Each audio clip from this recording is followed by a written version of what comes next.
দর্শক মন্ডলী, স্থানীয় সূত্রে জানা গেছে যে সব সন্ত্রাসীরা তাদের প্রতি আঘাত করেছে, তাদের উপর হামলা করেছে, তারা বিএনপির সমর্থক, বিএনপির রাজনীতির সাথে জড়িত এবং বিএনপির নামেই তারা দীর্ঘদিন ধরে স্থানীয়ভাবে চাঁদাবাজি করে আসছিল। তাদের এই চাঁদাবাজি প্রতিরোধ করা কিংবা বাধা হয়ে দাঁড়িয়েছিল এই তুহিন এবং আনোয়ার। আজকে সেই দুজনকে পৃথিবী থেকে সরিয়ে দেওয়ার চেষ্টা করা হয়েছে, যার ভিতরে একজন তুহিন অলরেডি মৃত্যুবরণ করেছে। আমরা ঠিক জানি না আনোয়ারের ভাগ্যে কি আছে। সুপ্রিয় দর্শক মন্ডলী, আসসালামু আলাইকুম। আমি অত্যন্ত দুঃখ এবং ক্ষোভের সাথে জানাচ্ছি যে আমাদের দুজন সহকর্মী, দুই সাংবাদিক ভাইকে গাজীপুরে আজকে নির্মমভাবে হামলা করে একজনকে পুরো শরীর ইট দিয়ে থেতলে দেওয়া হয়েছে আর আরেকজনকে জবাই করে হত্যা করা হয়েছে। জি, আপনি অবাক হবেন না, এটি বাংলাদেশের খবর এবং এটি আমাদের গাজীপুরের খবর।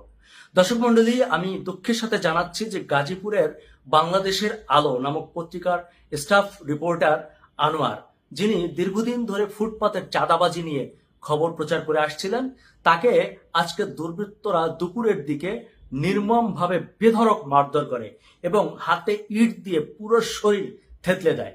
আপনাদের নিশ্চয়ই সেই পাথর কাণ্ডের কথা মনে আছে, যেখানে পাথর দিয়ে একটা মানুষকে নির্মমভাবে শেষ করে দেওয়া হয়।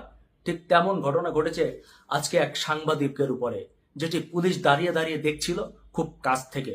পুলিশের উপস্থিতিতে, সাধারণ মানুষের উপস্থিতিতে একজন সাংবাদিককে ইট দিয়ে পুরো শরীর থেতলে দেওয়া হয়েছে অত্যন্ত নির্মমভাবে। হ্যাঁ, তিনি এখনো মারা যাননি, কোনো মতে বেঁচে আছে, হয়তো এটাই তার সৌভাগ্য। কিন্তু আরেকজন সাংবাদিক, যার নাম আসাদুজ্জামান তুহিন, তিনি বাংলাদেশের প্রতিদিনের কাগজ নামে একটি পত্রিকায় কাজ করেন। তিনি স্টাফ রিপোর্টার গাজীপুরের। সন্ধ্যার পর চান্দনা চৌরাস্তা মসজিদ মার্কেটের সামনে একটি চায়ের দোকানে তিনি চা খাচ্ছিলেন। তার পরপরই কিছু সন্ত্রাসী সেখানে আসে এবং তাকে এলো পাথারি কোপাতে কোপাতে এক সময় যখন দেখছে যে সে এখনো মারা যায়নি, তখন তাকে নির্মমভাবে জবাই করা হয়। দর্শক মন্ডলী, আমার বলার ভাষা নেই যে কি বলবো। আসলে চাঁদাবাজির বিরুদ্ধে শেষ পর্যন্ত বোধহয় কথা বলতে বলতে আমরা হেরে যাব। আচ্ছা, আমরা কি হেরে যাব? আমরা হেরে গেলে কি বাংলাদেশ হেরে যাবে না?